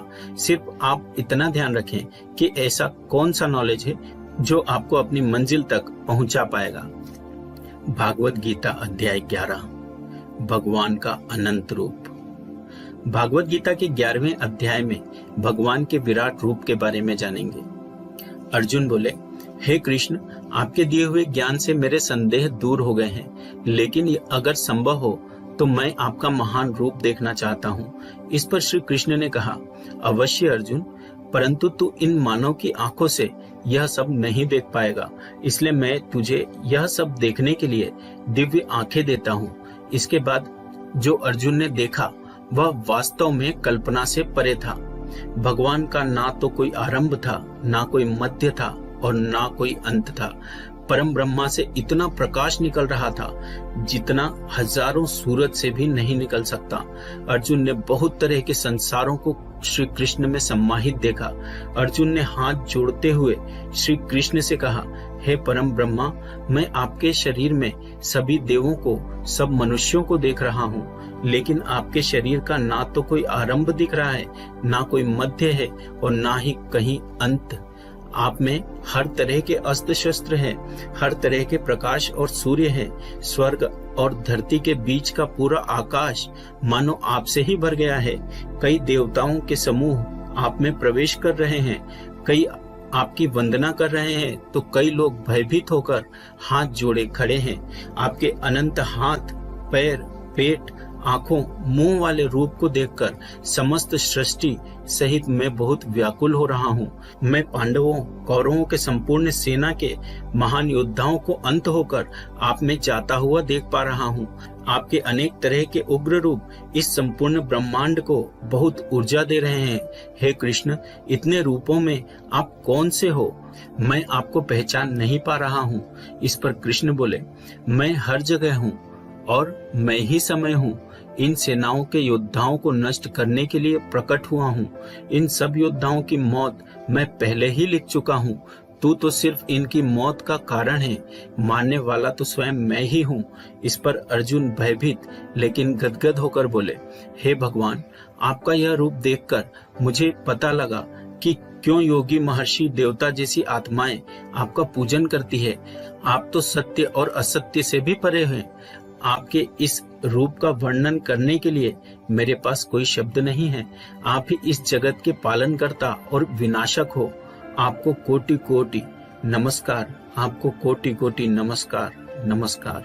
आपके लिए हर दिशा से नमस्कार, क्योंकि आपका कोई आदि ही नहीं है, मध्य नहीं है और अंत भी नहीं। हे प्रभु, मैंने जाने अनजाने में आपको भाई, कृष्ण, मित्र कहा और कई बार लोगों के सामने आपका मजाक भी उड़ाया है। मुझे आपकी सत्य का पता नहीं था, इसलिए अगर संभव हो तो मुझे क्षमा कीजिए। मैं आपकी वंदना करता हूँ। पिता जैसे पुत्र को, सखा जैसे सखा को क्षमा कर देता है, वैसे ही आप भी मुझे क्षमा कर दें। आपके इस रूप को देखकर मैं खुश भी हो रहा हूँ और भयभीत भी हूँ, इसलिए अब कृपा करके आप अपना प्रसिद्ध चतुर्भुज विष्णु रूप दिखाइए। मैं आपको मुकुट, चक्र और गदा के साथ देखना चाहता हूँ। इस पर श्री कृष्ण बोले कि अर्जुन, मैंने तेरे आग्रह पर वह रूप दिखाया है जिसको आज तक कोई मनुष्य नहीं देख पाया है और ना ही देख पाएगा। मेरे इस रूप और अनंत आकार को देखकर तू व्याकुल भी ना हो और पागल भी ना हो, और अब तेरी इच्छा अनुसार तू मेरा चतुर्भुजी रूप भी देख। इस प्रकार से श्री भगवान ने अपना चतुर्भुजी रूप दिखाकर अर्जुन का साहस बनाया और अनंत रूप से उत्पन्न हुई व्याकुलता भी दूर की। इस पर अर्जुन बोले, अब मैं आपके इस रूप को देखकर फिर से शांत हो गया हूँ। कृष्ण बोले, अर्जुन, जो चतुर्भुजी रूप तुमने अभी देखा है वह बड़ा ही दुर्लभ है और इसको देखने के लिए देवता भी तरसते हैं। यह चतुर्भुजी रूप किसी भी यज्ञ, दान, तप और वेद से देखा जा सकता है, परंतु अर्जुन, जो तेरी तरह मेरा परम भक्त है और कर्तव्य परायण है, वासना और बैर रहित है, वह अंत में मुझे ही प्राप्त होता है। इसलिए मैंने यह रूप तुझे दिखाया है। दोस्तों, गीता के इस अध्याय से आप आज के टाइम में यह सीख सकते हो कि अगर हम अपनी मेहनत के रास्ते पर सही है तो कई बार हमें अपनी सफलता को पाकर विश्वास नहीं होता। हमें पता ही नहीं लगता कि हमने इतनी मेहनत कर ली और सफलता आती है तब भी लगता है कि यह तो बहुत बड़ी है, मैंने इतनी मेहनत तो की ही नहीं थी। और दोस्तों, यही महान लोगों का एक गुण भी है, वह मेहनत करते हैं लेकिन उनको यह भी आभास नहीं रहता कि वह कितनी मेहनत कर रहे हैं। यह उनके बड़प्पन को दिखाता है। भागवत गीता अध्याय 12 भक्ति योग। दोस्तों, गीता के 12वें अध्याय में हम जानेंगे कि अपने गोल्स पर कैसे अडिग रहें। एक स्टूडेंट को क्या करना चाहिए। अर्जुन ने कहा कि हे भगवान, आपको क्या मानकर पूजना ज्यादा अच्छा है, रूप या फिर निराकार। श्री कृष्ण ने कहा, जो भक्त मन को एकाग्र करके श्रद्धा से युक्त होकर मुझ सगुण रूप परमेश्वर को भजते हैं, वह मुझे योगियों में श्रेष्ठ लगते हैं। परंतु जो भक्त अपनी इंद्रियों को वश में करके मन बुद्धि से परे मेरे अविनाशी रूप पर ध्यान लगाते हैं, वह मुझे ही प्राप्त होते हैं। जो भक्त अपने कर्मों को मुझ में अर्पण करके मेरा चिंतन करते हैं, वह भी मुझे ही प्राप्त होते हैं। इसलिए तू मन को मुझ में ही लगा, और तेरे लिए मन को वश में करना संभव नहीं है तो तू योग द्वारा मुझको प्राप्त करने का प्रयत्न कर। जिसके क्रोध और सभी द्वेष समाप्त हो गए हैं, वह भक्त मुझे बहुत पसंद है। अगर तू मन को रोकने के अभ्यास में भी असफल है तो तुम मेरे लिए ही कर्तव्य परायण हो जा और कर्म फल का त्याग कर दे। अभ्यास से ज्ञान श्रेष्ठ है, ज्ञान से मुझ परमेश्वर का ध्यान श्रेष्ठ है, और इस ध्यान से भी श्रेष्ठ है सभी कर्मों के फल का त्याग करना, जिससे तुरंत ही शांति मिलती है। जो व्यक्ति हर तरह की सुख दुख, सहस्त्र और मित्र भाव, लाभ हानि, मोह और इच्छा, हर तरह के मौसम से मुक्त है और सभी प्राणियों को बराबर देखता है, और जो अपने मन और इंद्रियों को पूरी इच्छा शक्ति से वश में किए है, वही परमानंद के लिए श्रेष्ठ है। जो निंदा और प्रशंसा को एक समान समझता है, जो किसी भी स्थान पर किसी भी भोजन के साथ रह सकता है, वह भक्त मुझे श्रेष्ठ लगता है। और उनमें भी जो निष्काम भाव से अपना कर्म और मेरी सेवा करते हैं, वह मुझे अति प्रिय है। दोस्तों, इस अध्याय में बताया गया है कि आपको अपने खुद के पुराने अनुभवों से सीखना चाहिए। एक स्टूडेंट को, एक उस इंसान को जो अपनी लाइफ में कुछ बड़ा करना चाहता है, उसको कम खाना चाहिए और हर तरह के इमोशन में सिर्फ यह सोचना चाहिए कि खुद का सपना कैसे पूरा करो। भागवत गीता अध्याय 13 क्षेत्र क्षेत्रज्ञ विभाग योग। भागवत गीता के 13वें अध्याय में हम जानेंगे कि किस तरह से हमारे एक्शन से रिजल्ट पैदा होता है। श्री कृष्ण ने कहा कि यह शरीर एक क्षत्र की तरह है और जो इसको जानता है उसको क्षत्रज्ञ कहते हैं। क्षत्र मतलब खेत। जिस तरह से खेत में जैसा बीज डालते हैं वह उसी प्रकार का सही समय आने पर फल देता है, उसी तरह जीवन में भी जिस तरह का कर्म फल का बीज मनुष्य डालता है वही बीज समय आने पर उसी प्रकार का फल देता है। इसलिए इस शरीर को क्षत्र कहा गया है। यह क्षत्र और क्षत्र गहरा ज्ञान बहुत विद्वानों द्वारा बहुत तरीके से कहा गया है और इस ज्ञान में 5 महाभूत यानी कि पृथ्वी, अग्नि, जल, वायु, आकाश को मिलाकर मन, बुद्धि, अहंकार और सभी इंद्रियां भी शामिल हैं। इसके साथ इसमें सुख, दुख, चेतना, शरीर, धैर्य और विकार भी सम्मिलित है। अब पर ब्रह्मा को प्राप्त करने वाला ज्ञान क्या है यह मैं तुझे बताऊंगा।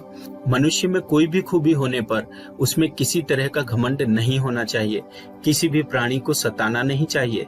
दूसरों के प्रति क्षमा भाव होना चाहिए। गुरु की सेवा की जानी चाहिए। मन और वाणी में सरलता होनी चाहिए। मन और समस्त इंद्रियों पर पूरा वश होना चाहिए। किसी भी तरह के भाव में नहीं बहना चाहिए।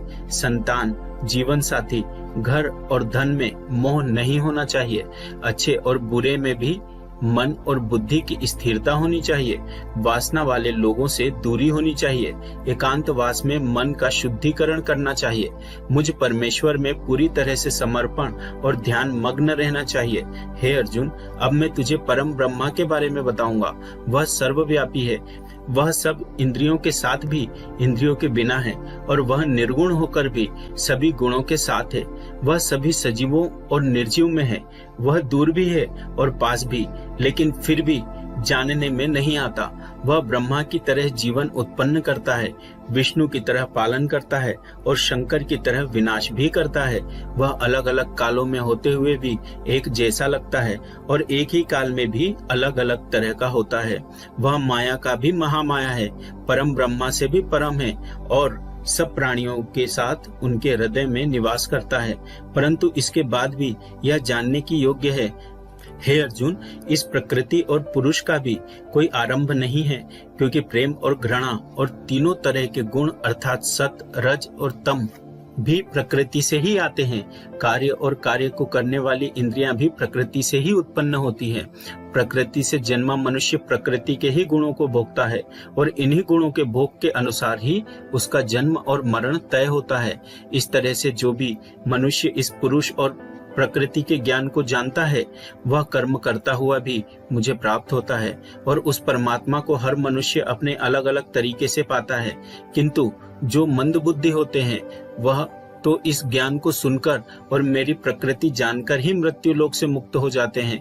जो मनुष्य सभी कर्मों को प्रकृति से ही होने वाला मानता है वह अपनी आत्मा को अकर्ता समझकर इस भव सागर से पार हो जाता है। हे अर्जुन, जिस तरह से आसमान का पदार्थ काफी पतला होता है और इसलिए वह दूषित नहीं होता, उसी प्रकार से यह आत्मा शरीर में सूक्ष्मता से रहती है जिससे कभी यह दूषित नहीं होती। इस प्रकार से प्रकृति, पुरुष और चेतना के ज्ञान से तू भी मुझ परम ब्रह्मा को प्राप्त हो। दोस्तों, इस अध्याय में यह बहुत ही बारीकी से बताया गया है किस तरह से हमारे ही कामों से हमें तकलीफ या खुशी मिलती है।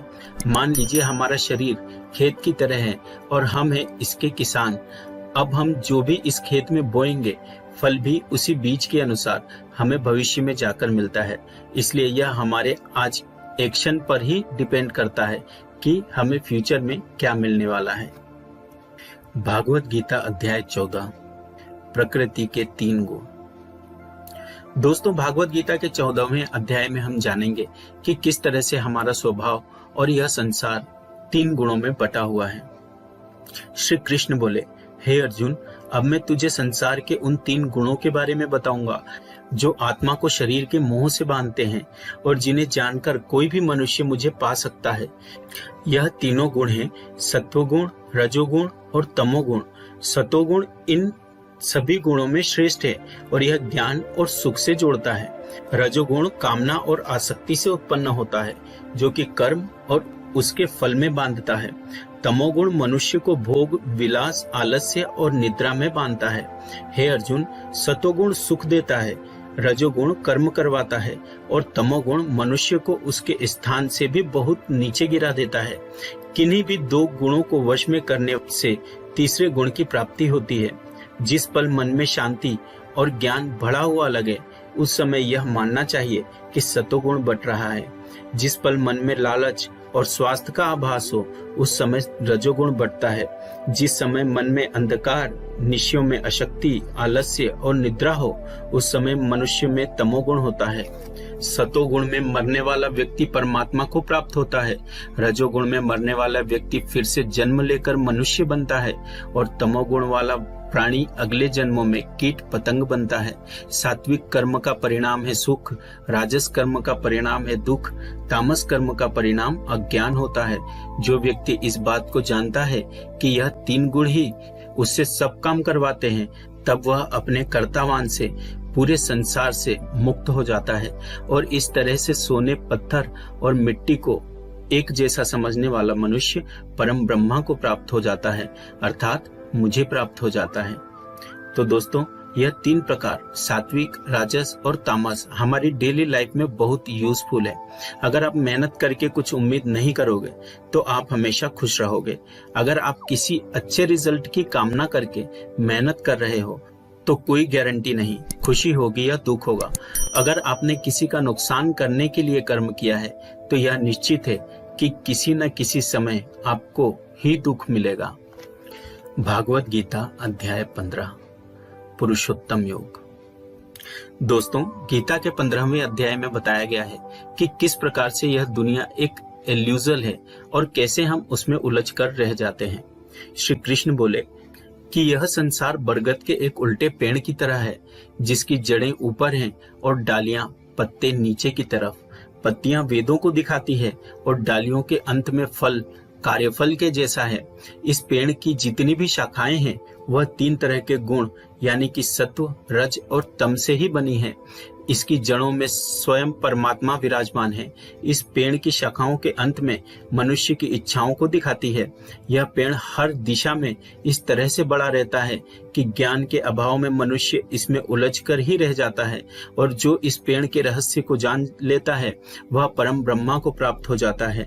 इसलिए इस माया वाले जीवन रूपी बरगद के पेड़ को ज्ञान की कुल्हाड़ी से काटकर उचित योग का पालन करके उस परम ब्रह्मा को ढूंढना चाहिए।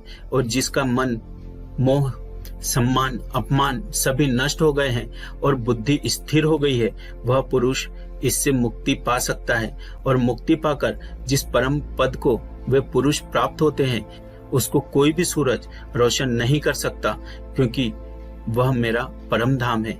हे अर्जुन, इस मानव शरीर में आत्मा मेरा ही अंश है और यह आत्मा ही मृत्यु के बाद दूसरे शरीर में चली जाती है। यह शरीर कान, आंख, त्वचा, जीभ, नाक और मन से ही इन इंद्रियों का और वासनाओं का सेवन करता है और यह केवल ज्ञानी जन ही जानते हैं। इस संसार में शरीर नाशवान है और आत्मा अविनाशी है और इन सब में सबसे श्रेष्ठ है परमात्मा, जो कि सब लोगों का पालन पोषण करता है। इसलिए मैं ही पुरुषोत्तम हूँ। दोस्तों, इस अध्याय में हमने देखा कि हम जिंदगी में बहुत बार उस चीज के पीछे भागते हैं जिसको हासिल करके भी हमारी इच्छा खत्म नहीं होती। हम जितनी इच्छाएं पूरी करते हैं उतनी ही और बढ़ जाती है।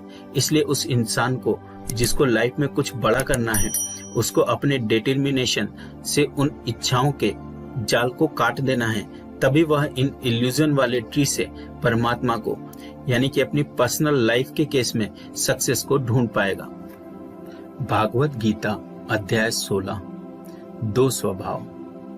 दोस्तों, गीता के 16वें अध्याय में बताया गया है कि मनुष्य के कौन से दो नेचर या बिहेवियर होते हैं। श्री कृष्ण बोले, हे अर्जुन, इस संसार में दो तरह के स्वभाव हैं, दैवीय स्वभाव और असुरीय स्वभाव, यानी कि देवता के समान और राक्षस के समान। पहले मैं तुझे दैवीय स्वभाव के बारे में बताऊंगा।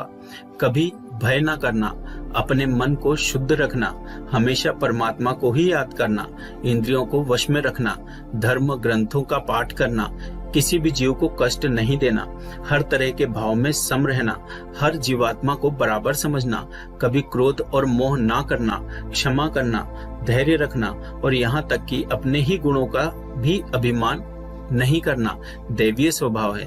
अब मैं तुझे असुरीय स्वभाव बताऊंगा। घमंड, क्रोध, सांसारिक आसक्ति, नफरत, अज्ञान, वासनाएं, आशाएं करना और शरीर को इंद्रियों के वश में रखना असुरीय स्वभाव। असुरीय स्वभाव वाले ना तो सम्मान से बात करते हैं और ना ही सत्य बोलते हैं। बुरे कर्मों से जिनका स्वभाव पूरी तरह से नष्ट होकर बुद्धि मंद हो चुकी है और जो इस संसार में सिर्फ नाश का कारण ही बनते हैं, इन व्यक्तियों की इच्छाएं कभी पूरी नहीं होती। उन व्यक्तियों का सुख सिर्फ इंद्रियों के सुख तक ही सीमित है। वह हमेशा और अधिक वस्तुएं प्राप्त करने में ही लगे रहते हैं। वह हर काम को करने वाला खुद को ही मानते हैं। वे सिर्फ दिखावे के लिए ही धर्म और दान करते हैं। दैवीय स्वभाव से मुक्ति होती है, जबकि असुरीय स्वभाव से बंधन उत्पन्न होता है। असुरीय स्वभाव वालों को तो मैं बार बार असुरों में ही जन्म देता हूँ। इस तरह से असुरीय हमेशा नीचे गिरते रहते हैं। हे अर्जुन, काम, क्रोध और लोभ ही नरक के 3 द्वार हैं, इसलिए इनको जितना जल्दी हो छोड़ देना चाहिए। जो भी मनुष्य इन तीनों नरक के द्वारों को छोड़ देता है वह तो फिर मेरे ही आश्रय में आता है। इसलिए हे अर्जुन, तू शास्त्रों सहित इस दैवीय स्वभाव को प्राप्त करके आगे बढ़ता जा। दोस्तों, इस अध्याय का मीनिंग तो आपको आसानी से समझ में आ ही गया होगा। आखिर में जो 3 नेगेटिव फैक्टर्स बताए गए हैं, वासनाएं, गुस्सा और लोभ, यह सबसे बड़े दुश्मन हैं। इनसे जरा बच के रहना। भागवत गीता अध्याय 17, श्रद्धा के रूप। दोस्तों, गीता के 17वें अध्याय में आप जानेंगे कि कर्मों को, भोजन को, यज्ञ को, तप को, ज्ञान वगैरह को कैसे 3 भागों में बांटा गया है। अर्जुन बोले, हे कृष्ण, जो मनुष्य शास्त्रों को छोड़कर देवों की पूजा करते हैं वह क्या है, सात्विक, राजस या तामस? कृष्ण बोले, हे अर्जुन, जो व्यक्ति देवों को पूजते समय जिस तरह का विचार रखते हैं वे उनके हिसाब से सात्विक, राजस या तामस बनते हैं। सात्विक लोग देवताओं को पूजते हैं, राजस यक्ष और राक्षसों को और तामस प्रेतों को। जो मनुष्य शास्त्रों से दूर रहकर भी मन में कठिन निर्णय लेता है और कर्म करता है और कर्म को ही तप मान कर के करता है, वह भी इस संसार से मुक्त है। जिस तरह से भोजन भी सात्विक, राजस और तामस होता है, उसी तरह से यज्ञ, तप और दान भी 3 प्रकार के होते हैं। फलों में किया गया भोजन सात्विक होता है।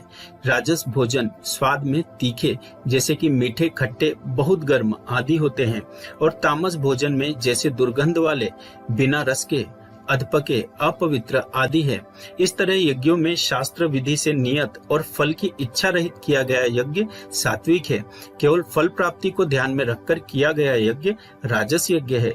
शास्त्रों के विरुद्ध दान रहित और श्रद्धा रहित किया गया यज्ञ तामस यज्ञ है। इसी तरह से तपों में ऐसा तप जो फलों की इच्छा से रहित हो सात्विक तप कहलाता है। किसी वस्तु की प्राप्ति के लिए किया गया तप राजस तप कहलाता है और किसी की हानि करने के लिए किया गया तप तामस तप कहलाता है। इस प्रकार से दान में बिना खुद को श्रेय दिए जिसको जो आवश्यकता हो वह दान कर दिया जाए, वो यह समझा जाए कि दान ही कर्तव्य है, वह दान सात्विक दान कहलाता है।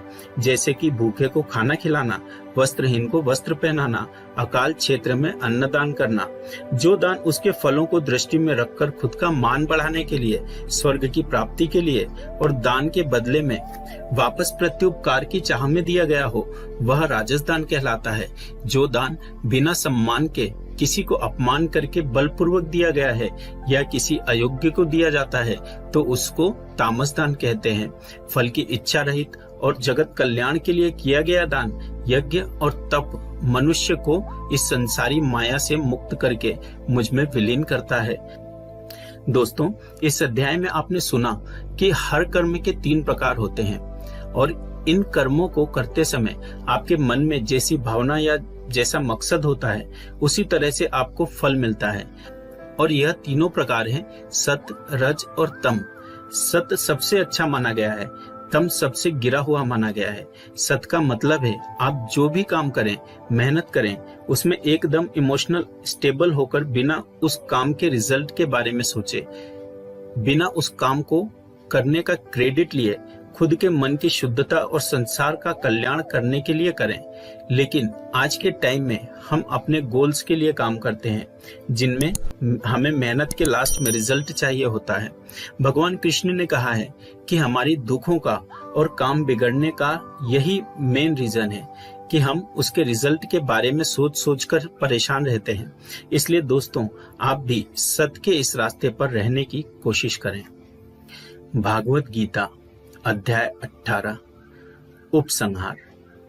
दोस्तों, गीता के 18वें और आखिरी अध्याय में हम जानेंगे कि क्या त्याग और संन्यास एक ही है। इस पूरे गीता ग्रंथ का निचोड़ भी आपको इसी अध्याय में मिल जाएगा, इसलिए आपको इस अध्याय को लास्ट तक ध्यान से सुनना चाहिए। अर्जुन बोले, हे कृष्ण, मैं त्याग और संन्यास के बारे में जानना चाहता हूँ। श्री कृष्ण ने उत्तर दिया कि अर्जुन, इस संसार में कुछ लोग कर्मों के फलों को छोड़ने को त्याग कहते हैं, और अगर कर्मों को ही त्याग दें तो उसको संन्यास कहते हैं। कुछ लोग सभी कर्मों को दोष भरे और सभी दुखों का कारण मानकर उनका त्याग करने के लिए बोलते हैं, और कुछ लोग बोलते हैं कि यज्ञ, तप और दान वाले कर्म कभी भी नहीं त्यागने चाहिए। इसलिए अर्जुन, अब तू मेरे से त्याग और संन्यास को अच्छी तरह से समझ। इन दोनों में से मैं त्याग को पहले बताऊंगा, क्योंकि यह त्याग भी 3 तरह का होता है, सात्विक, राजस और तामस। यज्ञ, तप और दान यह तीनों त्याग के योग्य नहीं, बल्कि फल की इच्छा के बिना किया गया यज्ञ, तप और दान यही सात्विक त्याग कहे जाते हैं। मतलब जो शास्त्रों में दिया गया कर्म और धर्म जिसमें फल और आसक्ति ना हो, उसको सात्विक त्याग कहा जाता है। कोई मनुष्य अगर सभी कर्मों को यह समझकर त्याग दे कि यह कर्म ही दुखों का कारण है, तो यह त्याग राजस त्याग कहलाता है। किसी अन्य मोह के कारण अगर किसी कर्म का त्याग कर दिया जाए तो उस त्याग को तामस त्याग कहते हैं। जो व्यक्ति किसी भी काम से ना तो प्रेम करता है और ना ही नफरत करता है, ऐसा बुद्धिमान व्यक्ति ही सच्चा त्यागी है। मनुष्य शरीर कितना भी प्रयास कर ले, लेकिन वह फिर भी पूरी तरह से कर्म को नहीं छोड़ सकता, जैसे कि सांस लेना। इसलिए कर्मों के फलों को छोड़ देना ही सच्चा त्याग होता है। जो लोग कर्म फलों का त्याग इस संसार में नहीं करते हैं, उनके कर्म फल मृत्यु के बाद भी उनका पीछा नहीं छोड़ते हैं। हे अर्जुन, मनुष्य मन, वाणी और शरीर से जो भी अच्छा या बुरा काम करता है वह 5 तरह से होता है। करने वाले के द्वारा, उसके शरीर के द्वारा, उसकी ज्ञानेंद्रियों के द्वारा, उसके कर्मेंद्रियों के द्वारा, या फिर उसके पूजनीय देवताओं के द्वारा। ज्ञाता, ज्ञान और ज्ञेयन ये 3 प्रकार की कर्म प्रेरणा है। कर्ता, कारण और क्रिया यह 3 तरह के कर्म संग्रह है। अर्जुन, ज्ञान, कर्ता और कर्म यह तीनों भी 3 तरह के हैं। जिस ज्ञान में परमात्मा को अमर और अनंत माना जाता है वह ज्ञान सात्विक है। जिस ज्ञान में परमात्मा को अलग अलग समूहों में अलग अलग नामों से जाना जाता है वह राजस ज्ञान है। और जो ज्ञान सात्विक ज्ञान और राजस ज्ञान के बाहर है वह तामस ज्ञान है। जो कर्म श्रद्धा रहित और फल की इच्छा के बिना किया जाता है वह सात्विक कर्म कहलाता है। जो कर्म कुछ पाने के लिए किया जाता है वह राजस है, और जो कर्म किसी का नुकसान करने के लिए किया जाता है वह तामस कर्म है। इस प्रकार से सात्विक कर्म करने वाला सात्विक कर्ता, राजसी कर्म करने वाला राजसी कर्ता और तामसिक कर्म करने वाला तामसिक कर्ता कहलाता है। इस तरह बुद्धि और संकल्प भी 3 तरह के होते हैं। हे अर्जुन, सात्विक कर्म, राजस कर्म और तामस कर्म करने वालों की बुद्धि और संकल्प यह भी क्रमशः सात्विक, राजस और तामस होते हैं। हे अर्जुन, सुख भी 3 तरह के होते हैं। बिना किसी कर्म फल के परम ब्रह्मा में ध्यान लगाकर मिलने वाला सुख सात्विक सुख होता है। बल, बुद्धि, शक्ति, राज्य इत्यादि की प्राप्ति राजस सुख है। नींद, आलस्य और वासना इत्यादि तामस सुख है। इस पूरे ब्रह्मांड में इन तीनों प्रकार के अलावा और कुछ भी नहीं है। हे अर्जुन, ब्राह्मण, क्षत्रिय, वैश्य और शूद्र इन चारों के कर्म इनके गुणों के आधार पर बांटे गए हैं। अपने मन और इंद्रियों को वश में रखना, सभी प्राणियों का भला करना, धर्म का पालन करना, बिना कर्ता भाव के कर्म करना, परमात्मा में ध्यान लगाना, यह सब गुण जिसमें होते हैं उसको ब्राह्मण कहना चाहिए। बल, बुद्धि, दान, वीरता, शासन, यह सब क्षत्रिय के कर्म हैं। खेती, व्यापार इत्यादि वैश्य का काम है तथा इन सब वर्णों की सेवा करना शूद्र का कर्म है। हे अर्जुन, दूसरों के धर्म और कर्म से तो अच्छा है भले ही कम गुणों वाला हो, लेकिन अपना ही कर्म और धर्म निभाए, और ऐसा करना ही मोक्ष के द्वार खोलता है। मानव कर्मों में कुछ न कुछ कमियां तो रहती ही है, फिर भी उसको खुद का कर्म नहीं छोड़ना चाहिए। जिस तरीके से कोई व्यक्ति भगवान को पा सकता है वह अब मैं तुझसे सारांश में कहूंगा। हमेशा और हल्का भोजन करने वाला, अपने देश का धर्म निभाने वाला, इच्छाओं का त्याग करके एकांत में ज्ञान का ध्यान करने वाला, मन, वाणी, शरीर को वश में रखने वाला, लाभ, हानि, सजीव, निर्जीव, मित्र, शत्रु, इन सबको बराबर समझने वाला, घमंड, बल, मोह रहित, शांति सहित, भावना से अनंत भक्ति प्रेम करने वाला सदा के लिए मेरे पास आ जाता है। जिस तरह का ब्रह्म योगी ना तो कोई आशा करता है, ना ही स्वयं को या दूसरों को दोष देता है, और ना ही दुख और सुख में विचलित होता है, इस तरह का परम योगी सब कर्म करता हुआ भी स्वयं को कर्ता ना समझकर मुझ परमात्मा को ही कर्म करने वाला समझता है। हे अर्जुन, इस तरह से तू भी इन बातों को समझकर अपना धर्म और कर्म निभाएगा तो तू भी मुझ में परम पद पाएगा। और अगर तू इस तरह बोलकर कि मैं युद्ध नहीं करूंगा, मेरे ज्ञान को नहीं मानेगा, तो अपने कर्म और धर्म और परमार्थ से भटक जाएगा और नष्ट हो जाएगा। हे अर्जुन, तेरे अंदर भी मैं ही हूँ, इसलिए तू सब मोह छोड़कर इस माया से बाहर निकलकर अपना कर्म और धर्म युद्ध कर। इसी से तू मुझ भगवान के धाम में ऊंचा स्थान प्राप्त करेगा। अर्जुन, मैंने पूरे रहस्यमय और गोपनीय ज्ञान तुझे अच्छी तरह से बता दिए हैं, फिर भी अब तू जो समझ कर करना चाहे वैसा करना। लेकिन अर्जुन, तू मुझे बहुत ही प्रिय है, इसलिए मेरा ही भक्त बन और मुझे ही सदा प्रणाम कर। मैं प्रतिज्ञा करता हूँ कि ऐसा करने से तू मेरे ही पास आएगा। फिर भी यदि तुझे ऐसा लग रहा है कि तू पाप करने जा रहा है, तो जब तू मेरी ही शरण में आ जाएगा तो मैं तेरे पूरे पापों को माफ कर दूंगा। इसलिए तू दुखी मत हो। और अर्जुन, तू इस दिव्य ज्ञान को उस व्यक्ति से मत कहना जो इसको सुनना नहीं चाहता, या भक्ति और कर्म नहीं करना चाहता, या परमात्मा में दोष निकालता हो। परंतु तू जिस भी मेरे भक्तों को मेरा प्रिय समझकर यह ज्ञान कहेगा, वह भक्त इस संसार में मेरा सबसे प्रिय भक्त होगा। इस गीता ज्ञान को समझना ही वास्तव में ज्ञान यज्ञ है, और इस ज्ञान यज्ञ से भी कोई भक्त मुझे प्राप्त कर सकता है। हे अर्जुन, अब मुझे यह बता, क्या तेरा अज्ञान मिट गया है?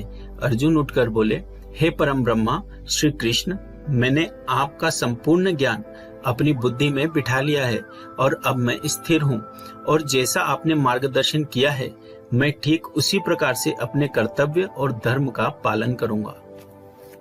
दोस्तों, चाहे कितनी भी मुश्किलें आए, जो इंसान खुद भगवान कृष्ण की इन बताई गई बातों को फॉलो करता है, उनको अपने जीवन में उतारता है, उसकी न केवल पूरी प्रॉब्लम सॉल्व हो जाती है, बल्कि उसे जीने का, अपने सपनों को हासिल करने का तरीका भी पता चल जाता है। कुछ लोग यह भी बोलते हैं कि गीता ज्ञान सिर्फ हिंदू धर्म का ग्रंथ है, जबकि भगवान ने खुद कहा है कि व्यक्ति जाति और धर्म से नहीं, गुणों से ब्राह्मण होता है, और इस भागवत गीता पर भी सभी मनुष्यों का बराबर हक है। आज की दुनिया कर्म भूमि है, कर्म और मेहनत का सिद्धांत सबके लिए एक होता है। इसलिए आप सब लोग इस गीता ज्ञान को बार बार सुने, हर उम्र के पुरुष और महिलाओं को सुनाएं, ताकि आप अपनी कर्म स्थल के अर्जुन बनकर अपने जीवन का लक्ष्य हासिल कर सकें। अगर आपको हमारी ये वीडियो अच्छी लगी हो तो इसे अपने तक सीमित ना रखें, बल्कि अपने दोस्तों और रिश्तेदारों के साथ भी शेयर करें। और हाँ, अगर आप हमारे चैनल पर पहली बार आए हैं तो चैनल को सब्सक्राइब करके बेल बटन जरूर दबाएं, ताकि आपको हमारे हर वीडियो का नोटिफिकेशन सबसे पहले मिले। और वीडियो को लाइक करना बिल्कुल न भूलें। दोस्तों, वीडियो के अंत तक बने रहने के लिए आपका दिल से धन्यवाद। मिलते हैं अगले वीडियो में। जय श्री कृष्णा, जय हिंद, वंदे मातरम।